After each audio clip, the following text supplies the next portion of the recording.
Mirrors are going to pop up in our daily life, and they are our invitations to our expansion. Get those wounds exposed and heal and have corrective experiences. Mirrors equal the exact thing you need served in front of you right now to get closer to that manifestation you're calling in. From To Be Magnetic, this is the Expanded Podcast with your host, Lacy Phillips. And your host, Jessica Gill.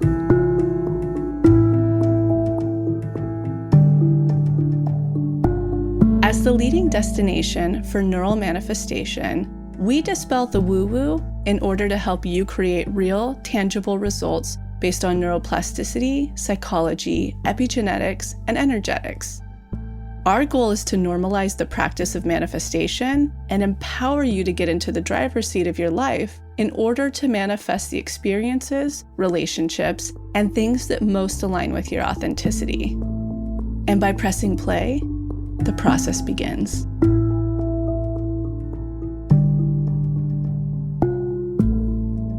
Welcome back, everyone, to another episode of Expanded. Jessica here. We are diving into a topic you have likely heard about before if you've been in the TBM universe for a while: mirrors. Now, what are mirrors? How do they impact our manifestations? How do they help our manifestations? How can we use them to our advantage? And the best way I've sort of learned to interpret mirrors is mirrors are more of a philosophical idea of how you can begin to look at the world around you and use it to your advantage to empower yourself. So if we think about this concept of mirrors, we can see our different life experiences being mirrors to things in our life where we need to heal and grow, and mirrors in which we can step into our true, authentic self and nature. Sometimes mirrors come in the form of tests and triggers, other people just hitting that sensitive spot, that wounding that we haven't quite healed or looked at yet. And mirrors can also come in the form of vision holders or other people that can see our potential, that are encouraging us on, that are highlighting the way, our expanders of what's possible for us in the future, what's possible for us to continue to grow and evolve and to step into. And so today we have on Lacy and Janelle Nelson, licensed marriage and family therapist, EMDR therapist, really breaking this concept down. And one other note I want to make about mirrors is one of the biggest places that we can start to see our mirrors, our reflection of our inner self, is in relationships. Now, of course, working relationships or friendships, family relationships, but even the relationships we have with our pets and the relationships we have with our romantic partners. The romantic partners are often the most triggering because it is the closest to that safety and security. And in that container of safety and security, it's the opportunity to evolve and grow even deeper. I'm so excited for you guys to dive in, curious to see what mirrors have been presenting and what lessons it's asking and inviting you to look at, to integrate, to heal deeper. Because when we do, we have the exact roadmap that is helping connect us with what we are desiring at this moment in time. And if you guys haven't heard yet, we are keeping our manifestation challenge open until the end of March. So many people requested that they wanted to utilize the tools and just do some final finishing touches in there before it closes out. Don't worry, all the deep imaginings will be added into our daily practice library. And if you completed the challenge, do our survey. Let us know what you loved, what you manifested, help expand others, and let us know what you are hoping to get out of our summer challenge, because we are developing that right now. And I hope you guys enjoy this episode.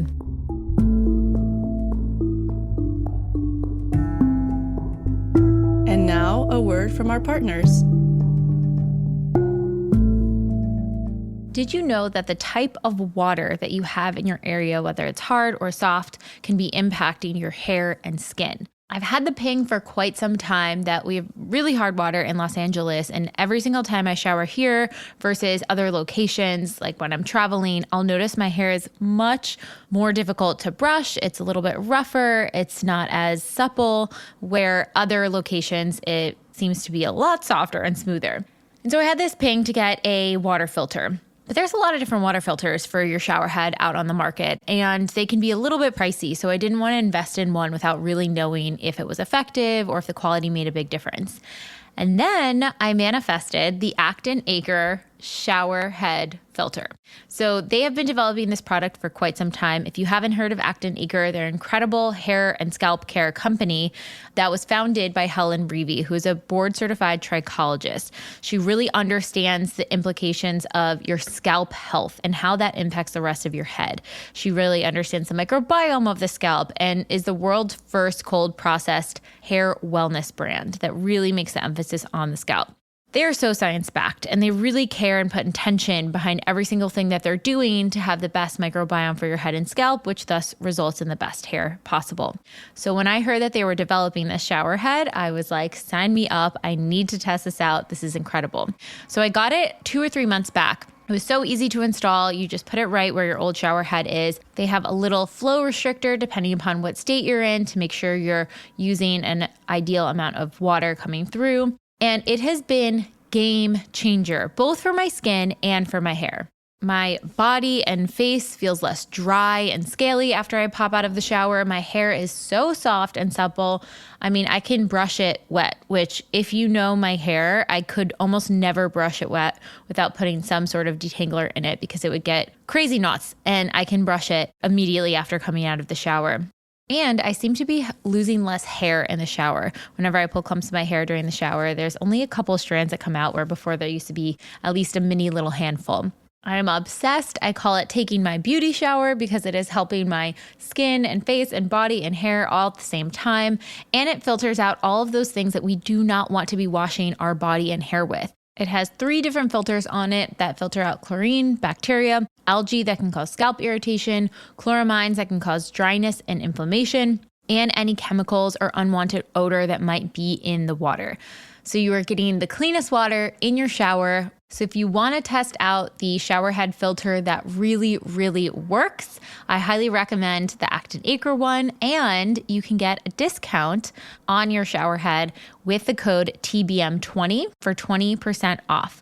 Again, that code is TBM20 for 20% off. You can check our link in our show notes or go to actonacre.com and put in the code TBM20. Let me know what you guys think. I'm obsessed with this one. It is a true manifestation come through because I really did want a filtered shower head, but I wanted to trust the brand and believe in all the science that was backing it, and Acton Acre was it. Enjoy.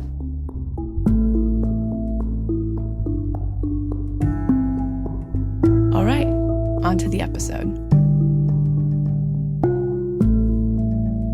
It's so nice to be recording with both of you. I feel like it's been a minute. How are you doing? I know. Wonderful over here. Just so pregnant. But all is well. Janelle, you're in love. Yes, still. Still in love. Yes, still in love. I'm like in a total like domestic era, cooking a ton, walking. Such a sweet, sweet time.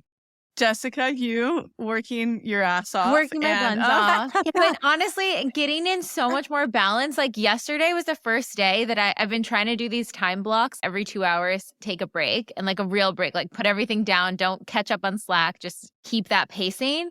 And I was like, wow, that felt like such a free day. Like that was amazing. So now I'm like actually starting to like implement all of my little grounding techniques throughout the day. So it's going well. I've been meaning to ask too, I know this is a shorter episode, but what's the update on wedding venues? Oh, wedding venues we kind of just put to the side because we're really excited about manifesting the next home. We're just like so jazzed about it, and the places coming through are like so close. But at the same time, it's funny. We're like finding new ways to like zhuzh up our current space. And we're like, wow, this place isn't so bad. Like this is kind of great, you know? So it's this nice little cocoon phase before getting to the next one. And then I guess we'll start looking at venues again. Yeah. I know. And you're just going to know when you find that. You're just going to know. It's going to be so obvious, I feel. Yeah. All right, let's get in. Okay. What is a mirror? So this has been a massive teaching and sort of philosophy with the TBM work, is seeing life as mirrors, seeing opportunities and people around you as mirrors, reflecting back your self-worth to understand where your blocks are, where your expansion is.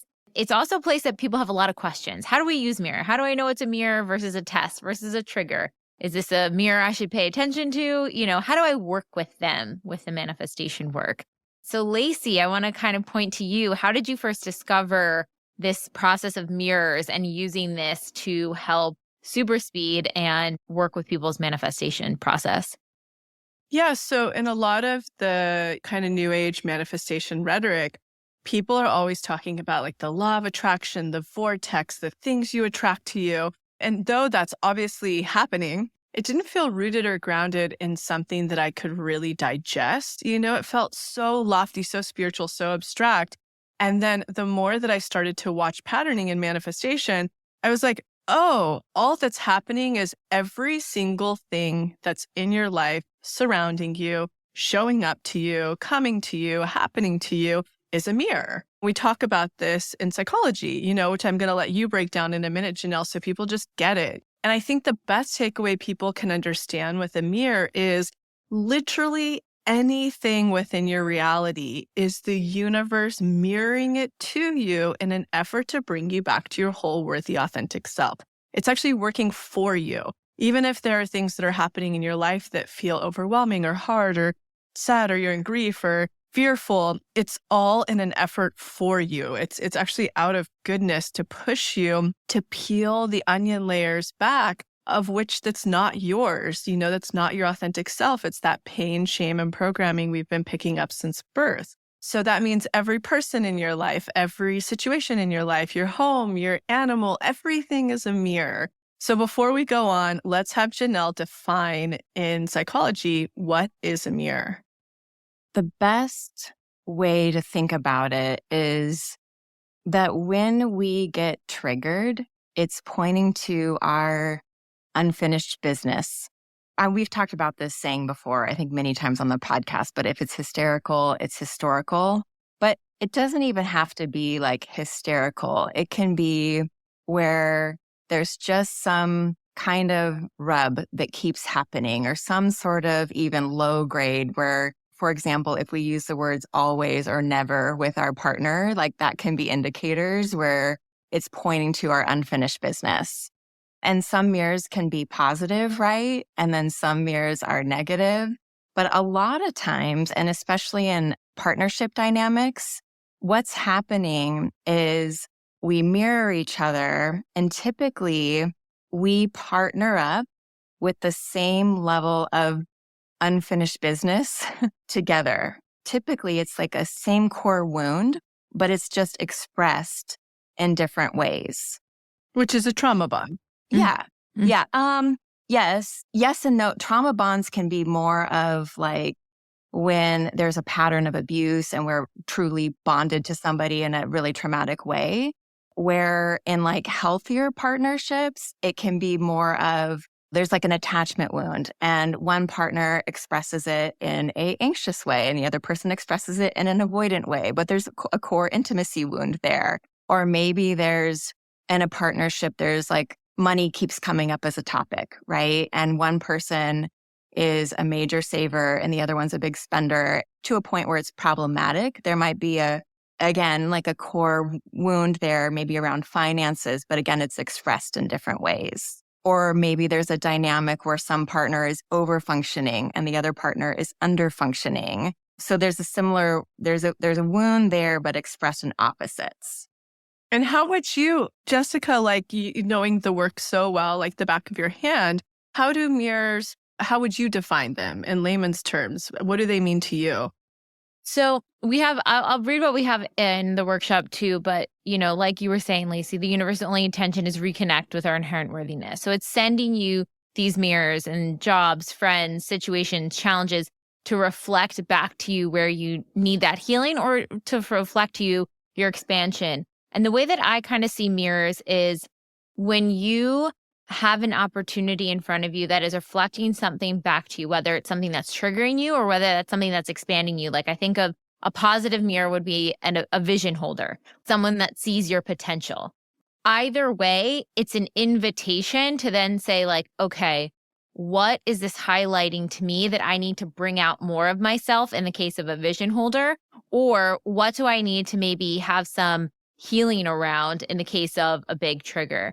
And the one note and sort of disclaimer I want to make around this too is I could see someone who has a lot of self-blame and shame and being like, oh my God, all these terrible things are happening in my life. It's me. I'm the problem, blah, blah, blah. And I just want to note that there are things that happen that are outside of our control, like abuse. This is not a blame or shame game to say like, oh my gosh, you attracted abuse or you attracted neglect or some of the horrific things that happen in the world, like oppression, injustice, marginalization, any of that.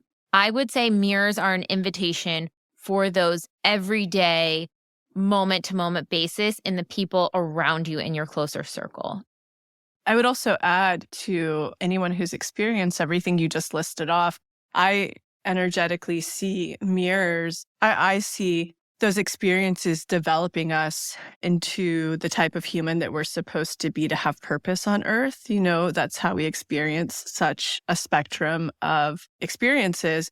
But mirrors to me are an invitation to take your power back, to really get into your whole authentic worthiness. And I think it was such a good disclaimer that we didn't attract that experience. But I do, when I think of mirrors pertaining to this work, when one's been through any of the things listed, it is that invitation to be like, you know what, that's not going to define me anymore. I'm going to take my power back and get back into my authentic essence. I love the way you said that too, because even in this moment, I'm having like a new revelation with mirrors that they're not something that you have to almost look back and be like, why is this here? And be upset that it's there. It's like, okay, if this is the thing that's presenting in front of me, how can I use it to my advantage? How can I use it to, like you said, take my power back? How can I use it to use this person's vision for me that feels really expansive but scary? Step into that more and know that I'm worth going after that. That's kind of how you can use mirrors. Don't use mirrors against yourself. Use them for yourself.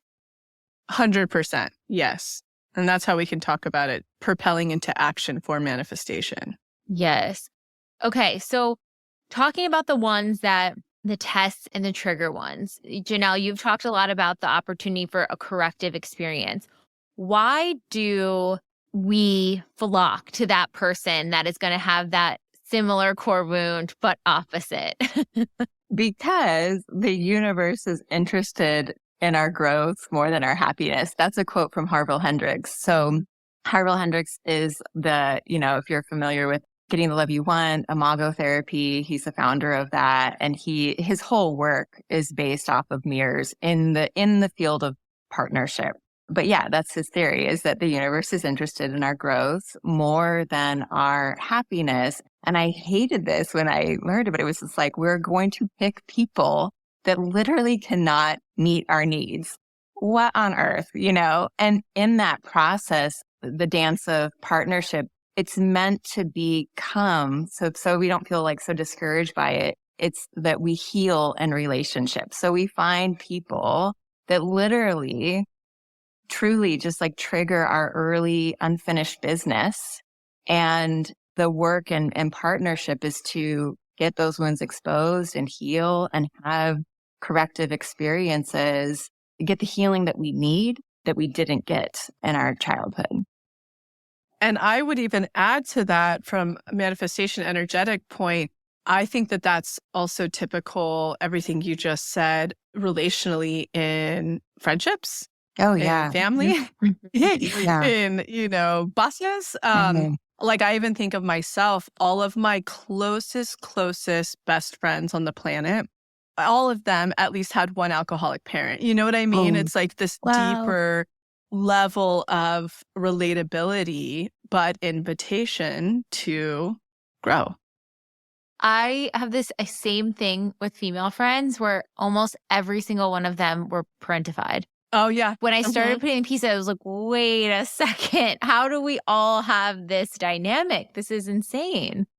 Yeah. So it's like not just anybody listening. It just broadens your awareness of the avenues you could be going down with what's mirroring you to be working on. Well, it's our chosen family, right? Like friends are our chosen family. So they're stepping right into those. It's the same kind of dynamic, right? Of how we pick a partner, how we choose our chosen circle of of girlfriends and what they trigger in us. Yeah. And then giving just like a practical example of when you're in the moment and you're like, oh, okay, this person is my mirror. When you have a test or trigger present from your mirror, how do you navigate it? How do you see it as that?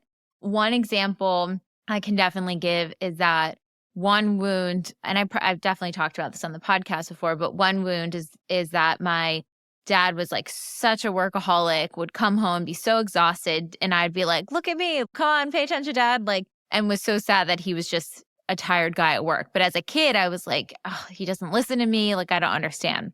Now, flash forward, I have a fiance who has ADHD, whose literal brain is desired to have a very hard time focusing. I find it a comical thing of the universe to have my partner be someone who's like, what? And he's, bless his heart, but like he sometimes has had the terrible pattern of being able to be like, yep, and really seem like he's listening, but he's totally in another planet. And I can pick up on it and I'm like, you didn't hear what I said. And he goes, yeah. And he'll just repeat back the last sentence I said. And I'm like, oh, you didn't hear it. Wait, Jessica, this might just be like partners in general. Yes. But it's so fascinating to me. And so when those triggers come up, to me, it's a both and. It's okay. There is a history here that makes this so irritating. That is my job to look at. And I can also communicate to my partner, hey, this is a sensitivity for me. Let's try to work on the listening part. So that's kind of how I try to work with that mirror coming up.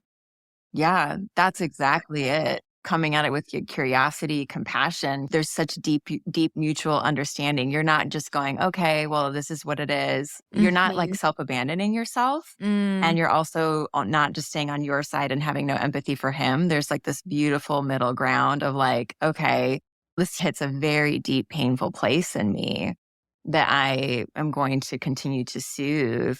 And it's also deeply healing when Daniel does have those moments of, I'm so sorry, and really kind of tune and empathize and see your pain and see your inner, your little girl is so soothing for you.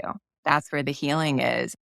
Yeah. And I think a broader stroke, the thing that I love about what you shared that I want to extract but make bigger for people is that when we start to, especially when we're in those moments of like a rock bottom or some sort of rug getting pulled out from under us, that kind of a trigger that emulates a lot of anxiety and fear and stuff. One thing that I really like to remind myself in any moment I'm in with mirrors in general is, and I said this in the beginning, is that they're working for you.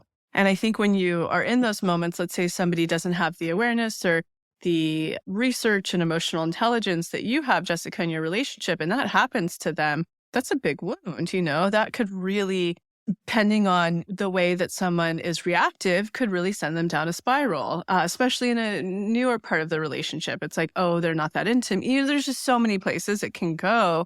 Rather, the thing that I like that you said, I'm going to paraphrase, but you're like, it's my job to look at that. And everything we teach in this work, especially with boundary work and, the energetics of it, when you start to do the back end work, the subconscious work, a lot of that stuff starts to shift.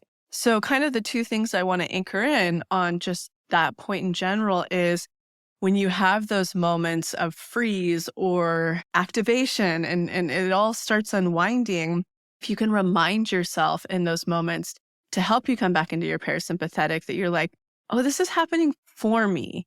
And here's the key thing, and I talk about this all the time. It's happening for me because I unconsciously or consciously am calling in a big manifestation right now.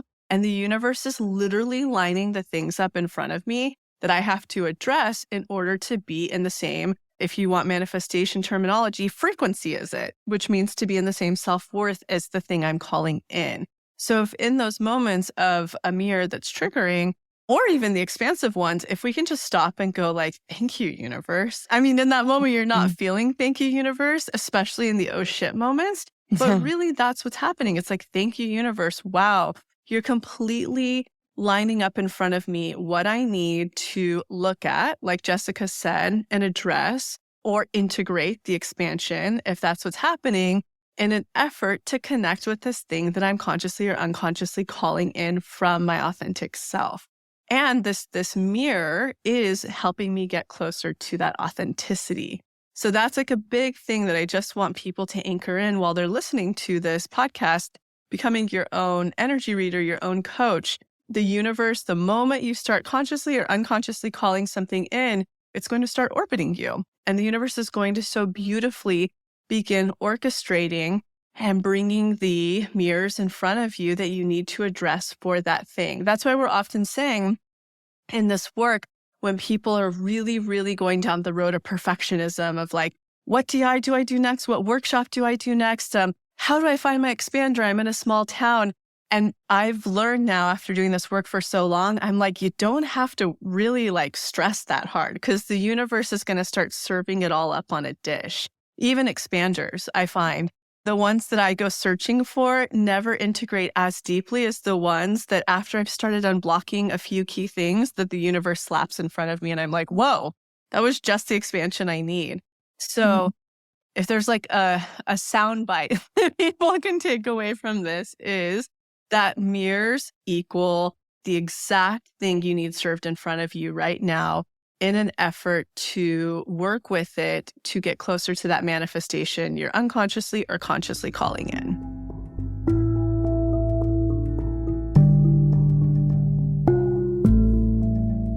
There's magnesium and then there's mellow. I love this little saying because I think so many times right now we're seeing magnesium in the evening. We need this for restful sleep. It's an incredible nutrient. You know, so many people are deficient. I think the statistic is 75% of people are deficient in this essential vitamin that impacts 300 different compounds in the body. And one of the reasons I am obsessed with Ned's Mellow Magnesium Super Blend is that not only is it some of the highest quality ingredients for magnesium, they have 3 forms of chelated magnesium, which means they are covering you from all angles on the magnesium. It's high bioavailability, clean ingredients, gluten-free, sugar-free, non-GMO, naturally derived. Not only all of that, but they also have L-theanine and GABA in there. And I say this because L-theanine is a supplement that is fantastic to use before bed to help induce relaxation, calmness in the body, and GABA helps support our brain health. So when we take GABA before bed or anytime during the day, it is helping us create new neural pathways. And you know at TBM, we're always about creating new neural pathways of high self-worth, moving past those limiting beliefs. So just by taking the magnesium drink in the evening, you are supporting your neural pathways while you sleep. So what I like to do is take a little scoop of their magnesium powder. I put it in like a little cocktail glass and then swift it around. I'll put like a fancy ice cube in and make it the first part of my nightly ritual. And then maybe I'll go journal or I'll lay down and put on my red lights in the room. But this is kind of like the kickoff to my evening. It tastes fantastic. They have 2 new flavors, which I've been obsessed with recently. They're pomegranate and they're Meyer lemon.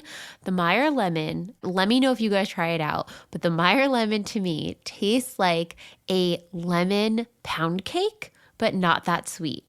I could be crazy, but that is my taste. It's just bringing back nostalgia of being a kid and having that at my grandma's.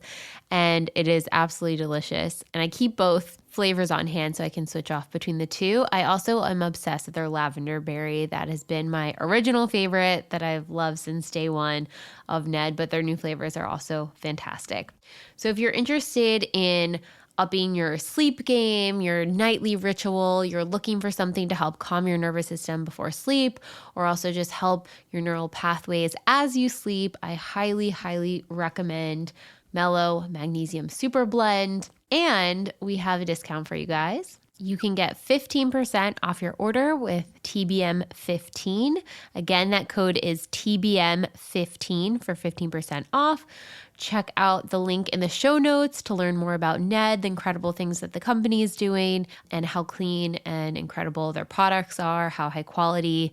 It is truly fantastic, and I highly recommend it.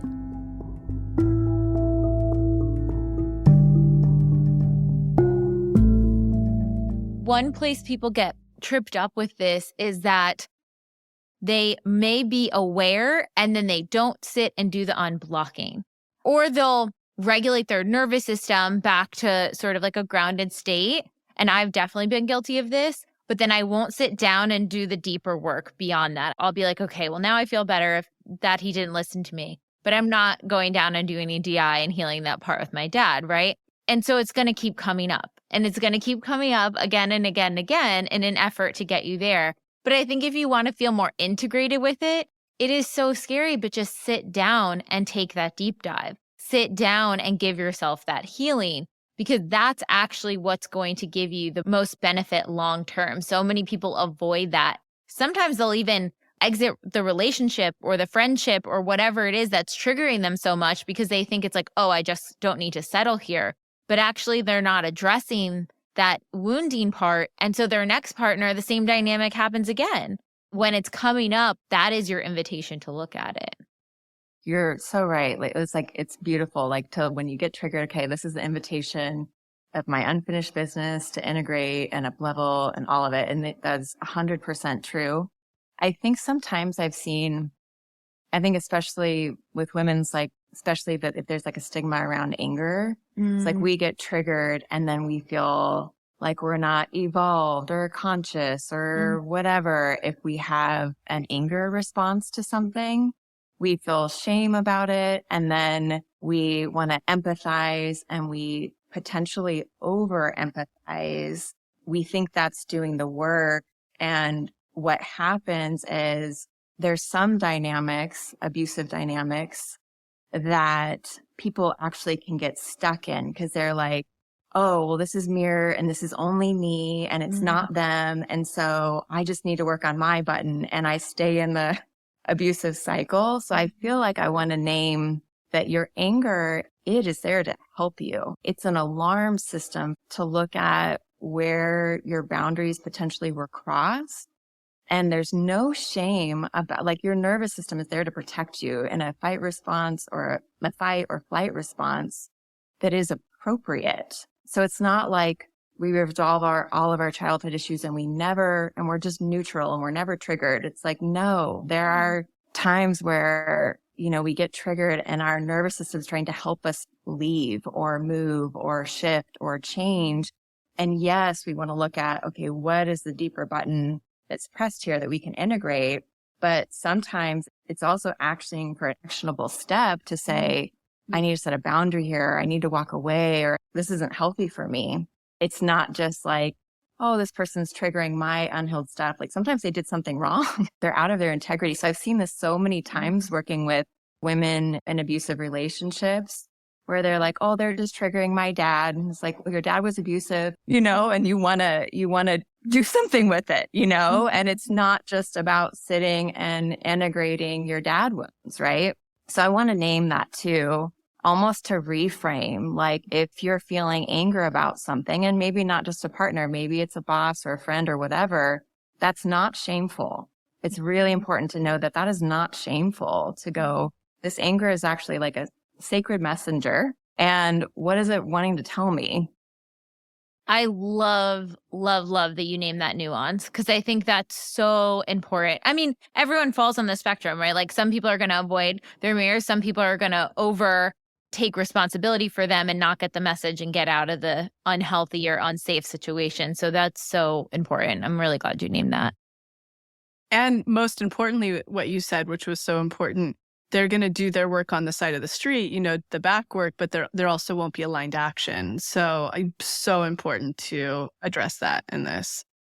Okay, one question around this. So this person asked, mirror or trigger? To give an example, there is someone who at work rubs me the wrong way. She's always late to meetings, requests things last minute of everyone, not just me, which I find disrespectful of people's time. And even though I've spoken to her about how this makes me feel and set clear boundaries around it, she still continues to act this way towards others and occasionally me, which I can now push back on with confidence, but it's still so irritating. Is this just a standard trigger and I need to continue to set clear boundaries, or is this a mirror most likely showing me what I've suppressed? Growing up, I was taught to always be respectful of others, be the good girl, sometimes at the fault of my own needs. Am I jealous that she gets to treat people this way and seemingly not care why I continue to act in the right way? or is it both?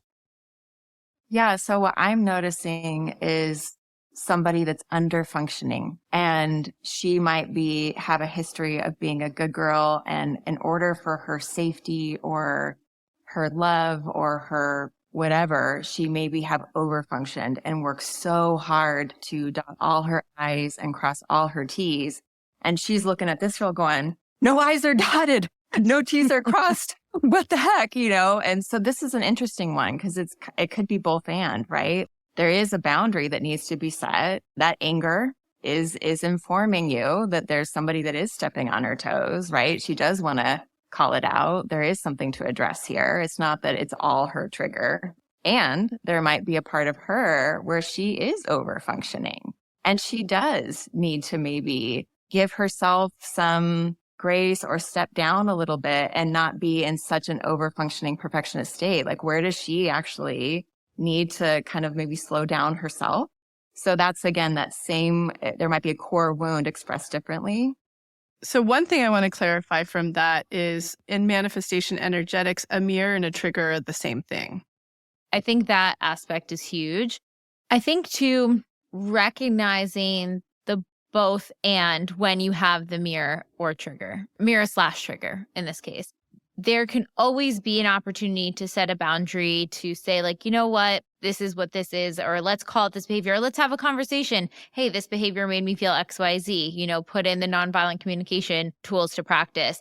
But then you can look at it. It's not that you have to take full ownership and responsibility for someone else's behavior. It's that you can figure out what it activates in you to heal that, use that invitation, but then also set your boundary. So I think keeping those both ands in mind when navigating these two. Yeah, exactly. And from an energetic perspective, because she did talk to her to set a boundary, but it's not super changing, that like we teach in the boundary workshop here, it means that she does have some deeper subconscious work to be doing because it's continuing to happen in her realm. And so, that's when we kind of talk about drawing the line in the sand. So most often people will set a boundary verbally or actionably without having done the subconscious work. She has the conscious awareness that she was raised to always be the good girl, do the right thing, blah, blah, blah. But what's really down there that's continuing to attract that experience, had she have really addressed it on a subconscious level and had that healing and the confidence in that healing, that expansion, this woman would not continue doing this with her. Maybe with others in the office for sure, but not with her. So that's also her energetic indication that she hasn't really hit the root subconscious thing yet.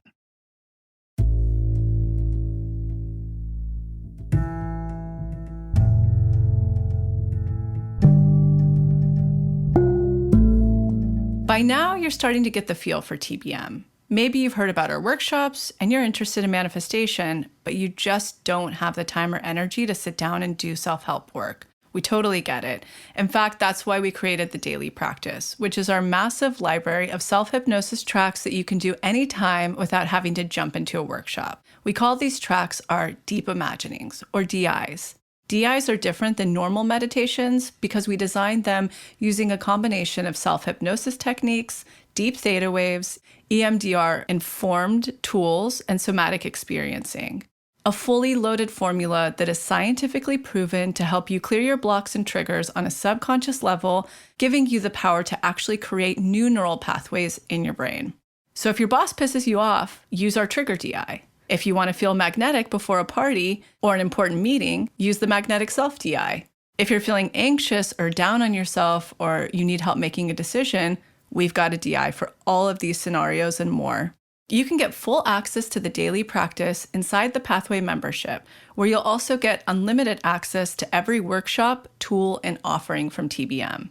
The tools in the Pathway membership will support you year-round, whether you're in the worst, a rock bottom, or second worst, a rut, or feeling good and you want to keep the magnetism going.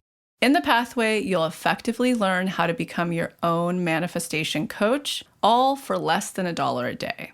So even if you're not ready to start a workshop, join the Pathway and start rewriting your neural pathways now to create magnetism. Work through your triggers and get closer to your authentic magnetic self in order to manifest.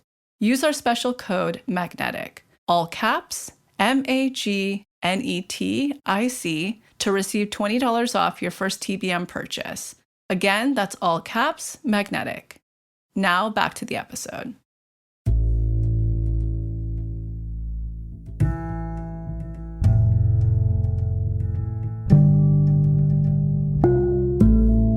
Okay, and then now to the more exciting part of mirrors, the vision holders, the people that are showing us what's possible, that's sharing us what's possible. Lacy, you had a really, really good old blog post, and we'll have to link it in the show notes too. But how at that time when you had written this blog post, you were like, my recent vision holders have been clients and pathway members stopping me on the street, sharing their experiences, telling me how the work's completely changed their life and how important in the world it is. They're planting seeds to continue to reinforce the vision of like expanding TBM.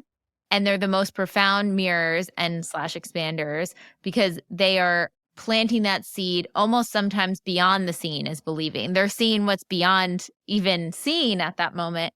Over the past year, I've had so many of these pop into my life, just what felt at random, and really hold that vision and saw things in me that was like, what? You saw that from that? That's cool. Okay, amazing. And this is such a powerful energetic to work with too. Lacy, talk a little bit about vision holders. Yeah, vision holders are I like to think about my ex's mom, Domi, often, who came into my life as the most ultimate example of a vision holder for me, especially at the time. I think I was around 24, 25, like at the epitome of low self-worth, even though externally I seemed so confident in everything that I was doing, but like my real wounds that were really running me on a subconscious level. And this woman, she's just the most miraculous person. Anybody who knows her, you know, she really, really had this connection with me, that Libra Aquarius connection. And the way that she saw me in a way that I absolutely did not see myself at all times was probably one of the biggest propellers in healing my low self-worth as I was doing the unblocking work. Just like seeing my magic at all times and thinking so highly of me and seeing unique aspects of me that were never attuned to or witnessed in childhood. So I like to look at that and it's just the ultimate picture of a vision holder. Even though vision holders, you know, they're forms of expanders that come in many different ways, like the ones Jessica was just talking about. Vision holders can appear in so many different ways that we're not even aware of, right? Like it can be someone sliding into your DM, it can, you know, who just like sees you at their projection of you. And it's a really positive, accurate one. I love them. And I think when people are in low self-worth and they're looping on that, they don't always have the tools they need to integrate those compliments and those visions. Let that be in your awareness listening to this episode. When you have those people pop up and pop into your life, go the extra mile to integrate it in the sense of like, you know, any expansion work you do in here, like take it in and own it and be grateful for it. It's like universe sent, God sent. Yeah, they're like little angels. And if I look back and I think of different like teachers I had in elementary or high school or just different people, you could probably go through your whole life and just go, that person really saw me. Like they really saw me. And when you go back there, it's like there's something so honestly healing to our soul and our nervous system to be seen and loved, and we can take that in, and there's this deep sense of connection and regulation and felt safety, you know, just even thinking about the vision holders in our life. So profound, right? I think too, one thing to note, and this was in that blog post as well, but like if you have lower self-worth and belief in yourself, you're almost not going to believe the vision holders at first. You're going to be like, what are they seeing? And if you are that person and you're not believing the vision holders in your life who are showing what's possible for you, like take this as a sign that it is possible for you. The vision holders would not be showing up if that wasn't something that you were supposed to be expanded by. The fact that they are there are messages to you to show you that it's possible. So really take that in. Allow yourself to receive the messages from them, I think is so big too. I feel like that's such an inspirational point to end off. Yes. Yes. So to summarize, Mirrors are going to pop up in our daily life. They are all around us, and they are our invitations to our expansion, to our healing. And we don't need to blame ourselves if we have a mirror that is really awful and triggering and hard. There might be a boundary that needs to be set there, but there's also something that we can look at internally when those things happen. And when you have those vision holder mirrors, let them expand you. Let them be the guidepost. I think about so many things in life. Like as I'm manifesting the next home for Daniel and I'm getting strangers sending me like, Jessica, I saw this house and I thought of you. I don't even know these people. And they're like already thinking about me in my house one day. Like, I think it's the coolest thing ever. So just let those people guide you and know that those are notes and messages from the universe helping you along your journey. Yes, exactly. Thanks, guys. Thanks for being here and happy mirroring. Bye. Bye.